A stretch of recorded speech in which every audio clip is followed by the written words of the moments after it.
Satyabama Institute of Science and Technology.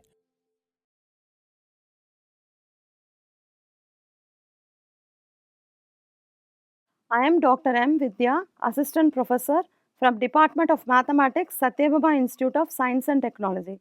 I would like to give a lecture about beta and gamma functions. Here, I want to just say about beta and gamma integrals, relation between beta and gamma functions, and properties of beta and gamma integrals, and some examples, evaluation of definite integrals. In my previous video lecture, I have given about definite integrals. Now we are going to see about beta and gamma function. First, I would like to define what is a gamma function. So, gamma function, what is a gamma function? Gamma function is defined as integral 0 to infinity e power minus x, x power n minus 1 dx, where n is a positive integer. And now we define what is a beta function. Beta function is defined as integral 0 to 1 x power m minus 1, 1 minus x the whole power n minus 1 dx, and m and n are greater than 0. They are positive integers. Some results in gamma function. So, recurrence formula for gamma n. Gamma n plus 1 can be written as n times gamma n, and we can write it as n factorial. In the situation of a fraction, a number is a fraction, we write n times gamma n. For example, if we want to calculate gamma 5 by 2, we can calculate by using n gamma n. For example, 5 by 2 can be expressed as 3 by 2 plus 1. So, we can write 3 by 2 gamma 3 by 2. Again that 3 by 2 can be expressed as half plus 1, where I can write 3 by 2 into 1 by 2 into gamma half. Now after this, some more slides we will have what is the result for gamma half, which is root pi. So you will use that result here and find the answer. Okay. So now the next result is gamma 1 equal to 1. And already I told you that when n is a positive integer, gamma n plus 1 can be expressed as n factorial whenever n is any integer. If it is a fraction, we can use n gamma n. So, this is called a recurrence formula for gamma function n. Now, let us go for beta function. Beta function, properties in beta function. So, symmetric property, beta mn can be written as beta nm, and some transformation of beta function, that is beta function can be written in a integral, indefinite integral, that is beta mn is equal to integral 0 to infinity y power m minus 1 divided by 1 plus y the whole power m plus n dy. And we can write beta function in terms of a circular function also, that is in the trigonometric function, that is beta mn can be written as 2 times 0 to pi by 2 sine power 2m minus 1 theta into cos power 2n minus 1 theta d theta. These are some transformation of beta function. Now let us see, after defining beta and gamma function, let us now find the relation between beta and gamma function. How do we find the relation here? So the proof is given here. Beta mn equal to gamma m gamma n divided by gamma m plus n. Now first of all, we know that gamma n is equal to integral 0 to infinity e power minus x, x power n minus 1 dx. Now let us start with this definition. So let us assume here x is equal to y square. So automatically dx will become 2y dy. Now let us substitute these values here in the integrand of gamma n. So we will get gamma n equal to integral 0 to infinity e power minus y square power n minus 1, and dx is substituted here 2y dy. Now it will now become 2 is taken out. So let us calculate all the powers of y here. So it will become 2 times integral 0 to infinity e power minus y square y power 2n minus 1 dy, 2x minus 1 dy. So now let us similarly write what is gamma m. Gamma m is equal to 2 times integral 0 to infinity e power minus x square x power 2m minus 1 dx. Now let us take the product of gamma m and gamma n. that is we multiply gamma m and gamma n. So gamma m into gamma n. Now we all know what is gamma m and gamma n in the previous slides. So let us just take the product of these two. So what we will get?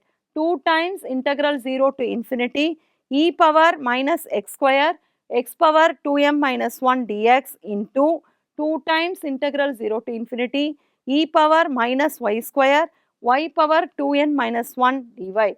Now let us multiply this so that we get 2 into 2 will become 4 here, and it will become double integral 0 to infinity e power of minus x square plus y square. That is, we add the powers of exponential together and powers of x and powers of y together and write dx dy. Now whatever the expression written here, it is in the Cartesian form. We cannot evaluate it. So let us make a transformation, that is to polar coordinates. So let us assume x equal to r cos theta, y equal to r sin theta. So now we know that r square is equal to x square plus y square, which is nothing but a circle. So now let us take in the polar form. So dx and dy, that is the order of integration, now in terms of polar coordinate will become r dr d theta. This r is nothing but the Jacobian value. So now we will make all these changes in the that is in your gamma m into gamma n, product of gamma m and gamma n, which is in the Cartesian form. Before that, let us know what is the limits taken here. So it will be fully lying in the first quadrant. So the limit of theta will be from 0 to pi by 2, and the radial strip taken here up to infinity. So let r be 0 to infinity. So now let us write what is gamma m, gamma n in terms of polar coordinates. So it will become 4 times 0 to infinity integral 0 to infinity 0 to pi by 2 e power minus r square. R powers are taken, cos theta power is given, sin theta power is given, and Jacobian value r is given dr d theta. Now after doing all the simplification process, we now take what is in terms of r together and theta together, the integrand of theta together. Now let us write what is gamma m into gamma n, which is nothing but 4 is outside in common. So now inside you will get the product, that is half gamma m plus n. Another one, the definition of beta function, which we are writing in terms of a circular function, that is trigonometric function. So we are writing half beta mn. So as a whole, this 4 and that denominator, that 2 into 2, 4 will get cancelled. So now using beta and gamma properties, we will get gamma m plus n into beta m n. So therefore, now we define the product gamma m into gamma n equal to gamma m plus n into beta mn. Now the relationship between beta and gamma function is verified, that is beta mn is equal to gamma m into gamma n divided by gamma m plus n. By using this property, let us do one result, see one result, that is gamma half equal to root pi. How we will evaluate this gamma half equal to root pi? By using the relationship between beta and gamma function. So let us now assume that we are going to take the trigonometric function of beta function, that is beta mn equal to 2 times integral 0 to pi by 2 sine power 2m minus 1 theta into cos power 2n minus 1 theta d theta. So here let us apply the integer m as half and n as half. So we will get beta half comma half, which is equal to 2 times integral 0 to pi by 2 sine power 2 into half minus 1 theta cos power 2 into half minus 1 theta d theta. Now the 2 gets cancelled. So 1 minus 1 will fetch you 0. So here also in cos power also it will become 0. So sine power 0 and cos power 0 will prevail. So what is sine power 0 into cos power 0? It is 1. So automatically the integrand will become 1. So that 2 times integral 0 to pi by 2, 1 into d theta. So now when you evaluate integral d theta, we will get theta and apply the limit 0 to pi by 2. So we will get 2 into pi by 2 minus 0, which will become 2 into pi by 2, where the 2 gets cancelled and we will get pi. So, beta half comma half is equal to pi. Now, let us utilize the relationship between beta and gamma function. What is the relationship between beta and gamma function? Beta mn is equal to gamma n by gamma m plus n. Now, let us write what is beta half comma half. So, in the place of m and n, let us put half. So, what will happen? Gamma half into gamma half divided by gamma half plus half. As you all know that gamma half plus half means gamma 1. As a result of gamma function, gamma half is equal to 1. So, we will make use of the result gamma 1 equal to 1 here. So, that pi is equal to, already we had found out beta half comma half equal to pi in the previous slide. So, that we will use here pi is equal to gamma half the whole square divided by 1. So, this implies gamma half the whole square equal to pi. So, now when you take square root, you will get gamma half equal to root pi. So, the result is achieved. Okay. So, this is the proof of gamma half equal to root pi. So, certain example problems are given here, that is how to evaluate the gamma function using gamma function integral 0 to infinity e power minus x square dx. So, here we have to take the power x square is equal to t. We have to assume x square equal to t. Then what will happen? 2x dx will become dt. Now, let us substitute all this x square equal to t and dx as dt by 2 root t. So, that we are able to get to the definition form, that is half integral 0 to infinity e power minus t and t power minus half dt. That minus half is now written as half minus 1. So, that we will have half times gamma half. So, already the previous slide we know what is the definition of gamma half, which is nothing but root pi. So, now let us use that result here, so that we will get half into root pi. So, we have evaluated a integral using gamma function. So, e power integral 0 to infinity e power minus x square dx equal to root pi by 2. Now, let us take the next example, that is evaluation of integral 0 to pi by 2 sin power 6x cos power 7x dx using gamma function. So, now we have a result here also, that is whenever this is a reduction formula, integral 0 to pi by 2 sin power px into p theta into cos power q theta d theta is, now we know the result that half times gamma p plus 1 by 2 gamma q plus 1 by 2 divided by gamma p plus q plus 2 by 2.